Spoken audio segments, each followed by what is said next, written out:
অষ্টাদশ শিক্ষক নিবন্ধন পরীক্ষার ভাইবা নিয়ে বিতর্ক হচ্ছে। প্রিলিমিনারি ও লিখিত পরীক্ষায় উত্তীর্ণ বহু প্রার্থী ভাইবায় বাদ পড়েছেন। যদিও ভাইবার নম্বর মূল ফলাফলে যুক্ত হয় না, ভাইবায় কেবল কাগজপত্র যাচাই হওয়ার কথা থাকলেও বাস্তবে ব্যাপক বৈষম্যের অভিযোগ উঠেছে। কাউকে শুধু নাম ঠিকানা জিজ্ঞেস করা হয়েছে, আবার কাউকে কঠিন প্রশ্ন করে ফেল করানো হয়েছে। পরীক্ষকদের মতাদর্শ না মিললেই ফেল করানো হয়েছে বলে আমার পর্যবেক্ষণ। এ ধরনের মূল্যায়ন কি ন্যায্য? শিক্ষক নিবন্ধন পরীক্ষায় নীতি ও পদ্ধতি কেমন হওয়া উচিত বলে আপনি মনে করেন? দেখুন, এ ধরনের পরীক্ষায় অনেক বড় একটা আমানতদারিতার বিষয় চলে আসে। এখানে কারোর প্রতি যদি কোনো প্রকার বৈষম্য করা হয়, জুলুম করা হয়, সেটি শুধু জুলুমই নয়, সেই রাষ্ট্রকে বা জনগণকে তাদের অধিকার থেকে বঞ্চিত করা এবং এর বিপরীতে অযোগ্য, অথর্ব এবং তুলনামূলক কম যোগ্য মানুষকে আপনার নিয়োগ দিয়ে মূলত রাষ্ট্রের সাথে, জনগণের সাথে প্রতারণা করা হয়। অনেক মানুষের অধিকার, গোটা দেশের জনগণের অধিকার সেখানে নষ্ট করার সামিল। তো এই জন্য এ ধরনের বৈষম্য করা সুস্পষ্ট জুলুম, এবং প্রশ্নের উত্তর সঠিক দেওয়ার পরও যদি ফেল করানো হয় কলা কৌশলে, বিশেষ করে নিজের মতাদর্শের সাথে বনিবনা না হলে, তাহলে সেক্ষেত্রে ভিন্ন ঘরানার হওয়ার কারণে অনুত্তীর্ণ করা, এটা ইসলাম এবং রাষ্ট্রীয় প্রচলিত আইনের পরিপন্থী।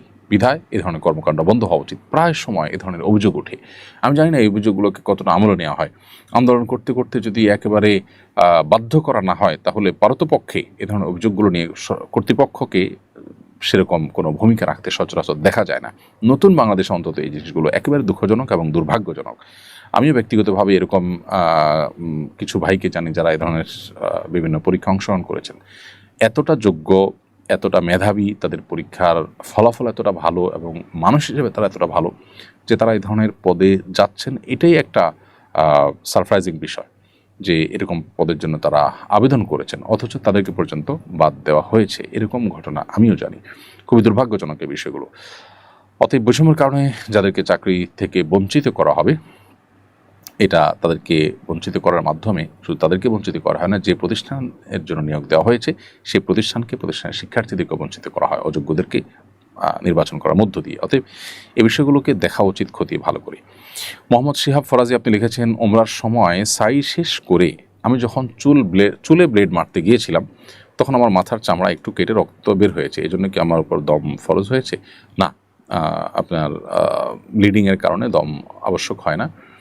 অতএব আপনার চুল চাচতে গিয়ে মাথা যদি কেটেও যায়, এমনকি অন্য কোনো কারণে আপনার পাও বা হাত বা শরীরের কোনো অঙ্গ প্রত্যঙ্গ যদি ইনজুর্ড হয়, তাতে আপনার দম আবশ্যক হয় না।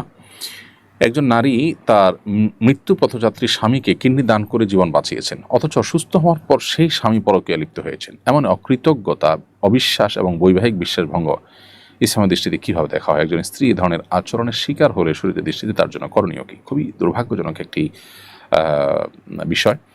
যে বোন এরকম পরিস্থিতির শিকার হয়েছেন, আমরা তাকে বলবো সবর করুন এবং আল্লাহর কাছে ফরিয়াদ করুন। আল্লাহ তাআলা আপনার উত্তম বিহিত করুন, আমরা আপনার জন্য দোয়া করি। আর যে